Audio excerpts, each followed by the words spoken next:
राजकीय क्षेत्रात एकाच घरातील दोन व्यक्ती वेगवेगळ्या पक्षात असणं हे काही नवीन नाही. रावसाहेब दानवे यांचे पुत्र भाजपाचे आमदार आहेत, तर कन्या शिवसेनेत आहेत. नारायण राणे यांचे पुत्र निलेश राणे हे शिवसेनेत, तर नितेश राणे हे भाजपचे मंत्री आहेत. एकनाथ खडसे हे राष्ट्रवादीत, तर त्यांच्या सुनबाई भाजपच्या मंत्री आहेत.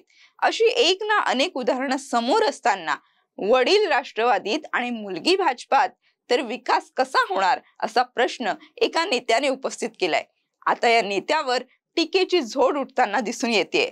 विकासाचा मुद्दा उचलून धरणारा हा नेता नेमका कोण आणि त्याने असं का म्हटलं तेच पाहूयात या व्हिडिओच्या माध्यमातून. यासोबतच जर तुम्ही अजूनही टाइम महाराष्ट्राच्या युट्यूब चॅनेलला सबस्क्राईब केले नसेल तर लवकरात लवकर करा आणि राज्यातील महत्त्वपूर्ण घडामोडी जाणून घ्या. नमस्कार, मी किशोरी आणि आपण पाहताय टाइम महाराष्ट्र. नांदेडमध्ये महायुतीमधील अंतर्गत वाद चव्हाट्यावर आलाय. भाजप नेते एकनाथ पवार यांनी राष्ट्रवादी काँग्रेसचे आमदार प्रतापराव चिखलीकर पाटील आणि त्यांची मुलगी प्रणिता देवरे चिखलीकर यांच्यावर टीकास्त्र उगारले. वडील राष्ट्रवादीत आणि मुलगी भाजपात, मग विकास कसा होणार असा सवाल एकनाथ पवार यांनी केलाय. त्यावर चिखलीकर यांनी जोरदार उत्तर दिलंय. राष्ट्रवादी काँग्रेस पक्षातील कार्यकर्त्यांना सुद्धा भाजपमध्ये येण्यास कोणीही रोखू शकत नाही. ते इतर कार्यकर्त्यांना सुद्धा राष्ट्रवादीत घेण्याचं काम करतात. त्यांनी मुलीला आधी राष्ट्रवादी काँग्रेस पक्षात प्रवेश द्यावा, म्हणजे लोकांनाही समजेल एक कुटुंब एखादा पक्ष घेऊन काम करतोय. पण एक कुटुंबातील माणूस दुसऱ्या पक्षात ठेवायचा, तर दुसऱ्या कुटुंबातील माणूस दुसऱ्या पक्षात ठेवायचा, अशा प्रकारची दुटप्पी भूमिका चिखलीकर परिवाराने घेऊ नये अशी टीका एकनाथ पवार यांनी केली. मुलाला राष्ट्रवादी काँग्रेस पक्षात घेऊन जायचं आणि मुलीला भाजपात ठेवायचं, म्हणजे सत्तेची फळं दोन्ही ठिकाणी मिळवायची. त्यांची उपजीविका राजकारणावर आहे. राष्ट्रवादीमधील अनेक कार्यकर्ते देखील चिखलीकरांच्या हुकुमशाही आणि एकाधिकारशाहीला कंटाळले आहेत. त्यांनी असंच केलं तर राष्ट्रवादीच्या कार्यकर्त्यांना भाजपात येण्यासाठी कोणी रोखू शकत नाही, याचा त्यांनी विचार केला पाहिजे, असं एकनाथ पवार म्हणाले. त्यांच्या टीकेला प्रतापराव पाटील चिखलीकर यांनी प्रत्युत्तर दिलंय. कोण आणि काय टिप्पणी केली ते मला माहिती नाही. मला काही फरकही पडत नाही. प्रणिता जरूर माझी मुलगी आहे. माझी बहीण आशा शिंदे यांनी शेकाप मधून लोहा विधानसभा लढवली होती. त्या सुद्धा माझ्या विरोधात होत्या. भाजपचं असं कोणी बोलत असेल आणि त्यांचं भाजपात थोडंफार वजन असेल तर त्यांनी माझ्या मुलीला पक्षातून काढायचं काम करावं. आपल्याला कोणी कुत्र विचारत नाही आणि इथे फडफड करत बसायचं त्याला अर्थ नाही. इथे बोलण्यापेक्षा त्यांनी मुख्यमंत्री देवेंद्र फडणवीस यांच्याकडे तक्रार करावी. त्यांनी देवेंद्र फडणवीस यांना पटवून द्यावं की वडील एका पक्षात, मुलगी दुसऱ्या पक्षात आहेत. माझी मुलगी देवेंद्र फडणवीस यांच्या सांगण्यावरून भाजप पक्षात आहे, असं राष्ट्रवादीचे आमदार प्रताप पाटील चिखलीकर यांनी म्हटलंय.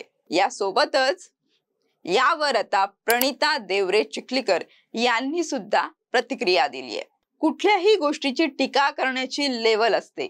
नव्याने भाजपात येऊन तुम्ही भाजपच्या जुन्या लोकांना काढून टाका म्हणता, मग पक्ष कसा वाढेल? याला कलह नाही तर संक्रमण काळ आपण म्हणू शकतो. कारण नव्याने भाजपात आलेल्या लोकांना अजून भाजप कळलेली नाही.